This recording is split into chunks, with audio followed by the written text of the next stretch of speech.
Hello, everyone. Welcome back to LearnFlow English. I'm Mia. And I'm Alex. Great to see you all again. Alex, I need your help. Something very confusing happened to me this week. Oh no, what happened, Mia? So I was late to a meeting at work, about 10 minutes late, and my colleague said, "No worries," and smiled at me. Okay, that sounds fine. But then she was cold and distant for the rest of the day. She barely talked to me.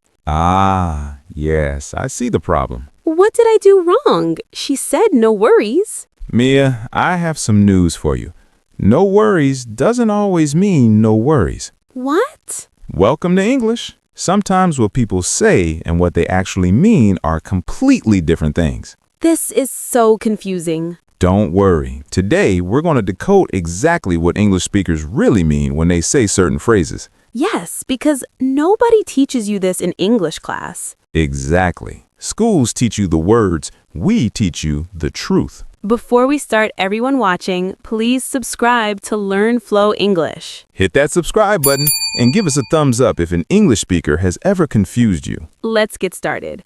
Alex, I'm ready to learn the truth. Let's go. Okay, Alex. So let's start with the most famous one. I'm fine. Ah, yes, the classic. This is so confusing. When someone asks, "How are you?" and I say, "I'm fine," I mean, I'm okay. Right. But when a native speaker says, I'm fine in certain situations, it can mean the complete opposite. Really? Like when? Okay, listen carefully. There are two versions. Version 1. Someone asks, how are you? At the start of a conversation. You say, I'm fine, thanks. That's genuine. That's normal. Okay, that makes sense. Version 2. You're in the middle of a disagreement. Someone asks, are you okay? And the other person says, I'm fine. And that means they're not fine? Almost certainly not, especially if the tone is flat, short, cold. Fine. Just that one word? Big problem. Oh, wow. So it's about the tone, not just the word. Exactly. I'm fine with energy and a smile means genuinely fine. Fine with a flat voice? Run. I will remember that. What's the next one? Okay, next one. And this is your situation, Mia. No worries. Yes, tell me the truth about this one. So, no worries is usually genuine. If someone is late once or makes a small mistake, no worries often means exactly that. But not always? Not always. If it's a repeated thing, or if the person uses a very flat tone, or if their body language doesn't match, they might be saying no worries, but thinking this is actually a problem. So my colleague was bothered even though she said no worries? Possibly. In British and Australian cultures especially, people often say no worries or it's fine to keep the peace, to avoid conflict, even when they're not completely fine with the situation. That's so tricky. We need to watch the body language too. Exactly. The words are only part of the message. Okay, what's next? This one is very American. We should hang out sometime. Oh, I've heard this so many times. And did those people actually hang out with you? Now that I think about it, no, not really. We should hang out sometime in American English is very often just a friendly way to end a conversation. It sounds warm, it sounds like a plan, but there's no specific date, no specific time. It's just a nice way to say goodbye. Exactly. If someone really wants to hang out with you, they say, hey, are you free on Saturday? Specific date, specific plan. So, sometime with no plan usually means never? Often, yes. Not always, but often. If someone says this and never follows up, that's your answer. This is mind-blowing. What about that's interesting? Oh, this one is so passive-aggressive. Really? Yes, that's interesting can genuinely mean something is interesting, but in many situations, especially in meetings or discussions, it means I completely disagree with you, but I'm too polite to say so directly. No way. Yes way. Or it can mean I find this boring. The tone gives it away again. How do you tell the difference? If someone leans forward, looks engaged, asks follow-up questions, genuinely interested. If someone leans back, gives a short smile, says, that's interesting, and then changes the subject, they're not impressed. Okay, so we always need to look at the full picture, not just the words. Perfect summary. Words plus tone plus body language equals the real message. Let's talk about rejection phrases, because I think this is where English learners get really confused. Great idea. Okay, number one rejection phrase that doesn't sound like a rejection. I'll think about it. Oh, I say this sometimes. When someone asks you to do something or proposes an idea and you say, I'll think about it, what are you really saying? Honestly, probably no, but I don't want to hurt their feelings. Exactly. I'll think about it is very often a soft no, a polite no, especially if they never bring it up again after. So if someone says this to me, I shouldn't wait for their answer? If a week passes and they haven't come back to you, you probably have your answer. That's actually helpful. I used to wait and wonder. Most learners do. Here's another one. Let me get back to you. Oh, yes, in business especially. Right. Sometimes it's genuine. Someone needs to check their calendar or ask their boss. But very often, let me get back to you means I want to end this conversation and I'm not sure how to say no yet. And then they never get back to you. Exactly. If someone says this and 2 weeks pass, they got back to you. The answer is no. Okay, this is so useful. One more before the break? Yes. This one is specifically British. Are you ready? I'm ready. Okay. With all due respect. Ooh, I've heard this in meetings. So, with all due respect literally means I respect you and I'm about to say something respectful. But in reality, What does it really mean? it means I'm about to completely disagree with you and what I say next will probably not feel very respectful at all. Really? It's like a warning. When someone starts with all due respect, hold on, strong opinion coming. Like, no offense, but before something offensive. Exactly the same pattern. No offense but, followed by something quite offensive. English is so politely rude. That's actually a perfect description. Okay, everyone, welcome back. We're continuing our lesson on what English speakers really mean. We covered polite lies and polite rejections. Now, let's talk about hidden anger. Oh, this is the scary one. Don't be scared. Just be aware. First one, I'm not angry. If someone says this, are they angry? Almost always yes. Think about it. If you're genuinely not angry, do you need to announce it? Ha, good point. You don't say, I'm not hungry randomly unless someone asked. Exactly. I'm not angry usually means I am angry, but I don't want to talk about it right now. Or I'm so angry I can't even admit it. What about, fine, do whatever you want? Ooh, dangerous phrase. Really? Do whatever you want sounds like permission, but said with a certain tone, it means, please don't do that. I strongly disagree, but I'm done arguing. So it's not actually permission? Very rarely. If someone says this after a disagreement in a flat or tired tone, do not take it as permission. Have the conversation properly first. This is so important. What about workplace phrases? Because I spend 8 hours a day with colleagues. Great idea. Okay, workplace phrase number 1, going forward. I hear this in meetings all the time.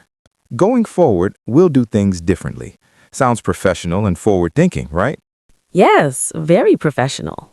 But what it usually means is, what you were doing before was wrong. Stop doing that. It's a polite way to criticize. Exactly. They don't say you were doing it wrong. They say going forward to soften the criticism. What about as per my last email? Oh, this one is famous. If you work in an office, you know this one. Is it passive aggressive? Extremely. As per my last email translates directly to, I already told you this. Did you even read my email? I've received this before. Most people have. It sounds professional and formal, but the message underneath is frustration. What should you do if you receive it? Read their previous email immediately and respond promptly. It's a warning signal. Okay, I want to talk about British English specifically because, Alex, you're British. Yes, fair enough. I'll reveal my people's secrets. Okay, explain British understatements because I find British English the most confusing. Okay, so British people are famous for understatement. We minimize everything. Give me examples. Okay, not bad at all. What do you think that means? Mediocre? Like it could be better? Wrong. In British English, not bad at all actually means excellent, fantastic, we're very impressed. What? That's so confusing. I know. We just can't say that was amazing very easily. Too direct, too enthusiastic. Not bad at all is our way of giving a huge compliment. Okay, what about quite good? Another classic. In American English, quite good means fairly good, pretty decent. In British English, quite good means really good. The same phrase means different things. Yes, American quite softens, British quite strengthens. This is why Americans and British people confuse each other. Absolutely. One more British classic. A bit of a problem. That sounds minor. In normal English, a bit of a problem is a small issue. In British English, could be a complete disaster. Really? If a British person says, we've had a bit of a situation, or there's a slight issue, pay close attention. It could be serious. We just can't bring ourselves to say, this is a catastrophe. I love this. So, with British people, everything is smaller than it really is. Generally, yes. We're very uncomfortable with drama. Everything gets minimized. And with Americans? Sometimes the opposite. This is the best coffee I've ever had in my entire life, when it's just coffee. Cultural differences are so fascinating. They really are. Okay, let's give everyone some how to spot tips. Yes, how can our viewers tell when someone means something different? 3 things to watch. Number 1, tone. Is the tone matching the words? Flat tone plus positive words usually means they're not happy. Number 2, Body language. Arms crossed, avoiding eye contact, turning away. The words might be polite, but the body is telling the truth. Number 3, Context and follow-up. If someone says, let's hang out, but never contacts you, you have your answer. If someone says no worries, but then behaves differently, the words weren't completely honest. this is so practical. I wish someone had taught me this years ago. Me too. It would have saved a lot of confusion. One final thing. If English speakers do this, should learners do it too?